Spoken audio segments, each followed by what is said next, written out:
વડોદરાની વાત કરીએ તો વડોદરામાં લોકસભા ચૂંટણી સાથે વાઘોડિયાની અંદર જે વિધાનસભાની પેટા ચૂંટણી યોજાશે, સામાજિક કાર્યકર્તાઓ આપણી સાથે જોડાયા છે, તેમની સાથે સીધી વાત કરીએ. કયા મુદ્દા હોવા જોઈએ, કયા ન હોવા જોઈએ? લોકસભાની ચૂંટણી છે ત્યારે મોંઘવારી, બેરોજગારી, ભ્રષ્ટાચાર, મોંઘું શિક્ષણ આ તમામ મુદ્દાને લેવા જોઈએ અને આના પર ફોકસ લોકસભાના ઇલેક્શનમાં રાખવો જોઈએ. બીજી વસ્તુ છે કે જે પણ દૂષણના મુદ્દા છે, દારૂ છે, વ્યસન છે, આ તમામ મુદ્દાઓ પર ન જવું જોઈએ. આ તમામ વસ્તુઓ બંધ થઈ જોઈએ.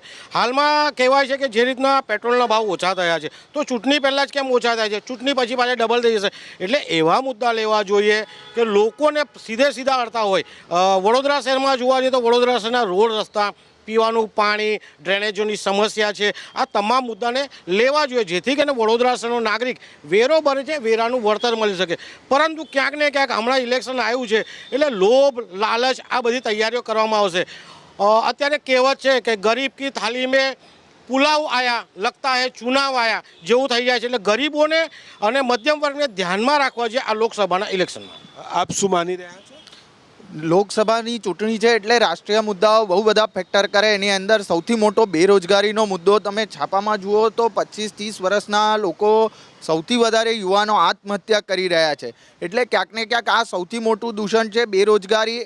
બીજી બાજુ જોઈએ તો ભ્રષ્ટાચારનો મુદ્દો, જેવી રીતે ઇલેક્ટોરલ બોન્ડનો જે વિષય આવ્યો છે, હજારો કરોડનું એક પ્રકારે દેખીતી રીતે કૌભાંડ જણાઈ આવે અને એ બેંક દ્વારા, બેંકમાં સામાન્ય લોકોના નાણાં હોય છે અને જો બેંકો દ્વારા આવા જો ભ્રષ્ટાચાર કરવામાં આવતો હોય તો ક્યાંક ને ક્યાંક સરકાર, સરકારી બેંકો અને સરકારી વ્યવસ્થા તંત્ર પર પ્રશ્નાર્થ ઊભો થાય અને ક્યાંક ને ક્યાંક લોકોની જે અપેક્ષાઓ છે સરકાર પાસેથી એ ભંગ થાય છે. એટલે આ મુદ્દાઓ સત્તા પક્ષ હોય કે વિપક્ષ હોય, બંને આ મુદ્દાઓને ધ્યાન આપવું જોઈએ અને આના પર ચૂંટણીઓ થવી જોઈએ. ઉમેદવાર લોભામણી જાહેરાતો આપે છે પણ પૂરી થાય છે ખાલી જ્યારે લોકસભાનું ઇલેક્શન આવે છે ત્યારે જ જે વાયદાઓ કરવામાં આવે છે, પરંતુ કમળના નિશાન પર, મોદીના નિશાન પર એ લોકો જીતતા હોય છે અને એ બાદ જે વાયદાઓ આપવામાં આવે છે એ વાયદાઓ પાંગડા સાબિત થાય છે.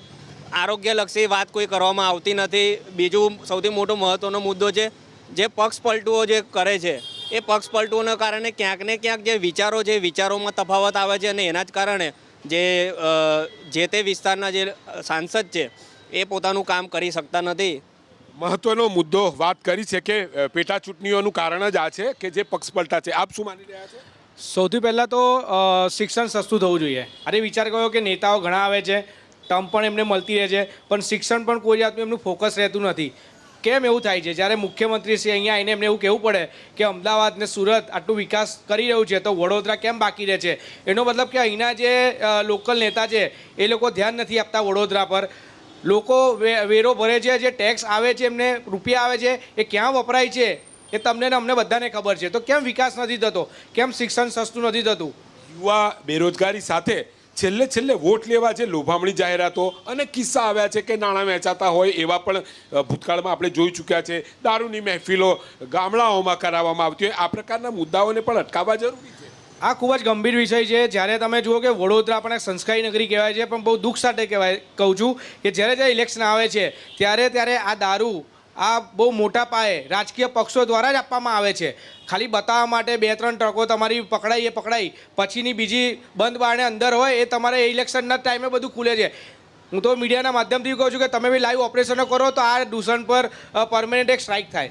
જ્યારે ચૂંટણીની જાહેરાત થવાની છે ત્યારે વડોદરાના જે જાગૃત નાગરિકો છે, સામાજિક સંસ્થાના લોકો છે, સ્પષ્ટપણે કહી રહ્યા છે કે મહત્વપૂર્ણ મુદ્દા મોંઘવારી, યુવાઓની બેરોજગારી અને સાથે મહિલાઓની જે તેમને મળવાના હક, આ તમામથી ક્યાંક પરે છે.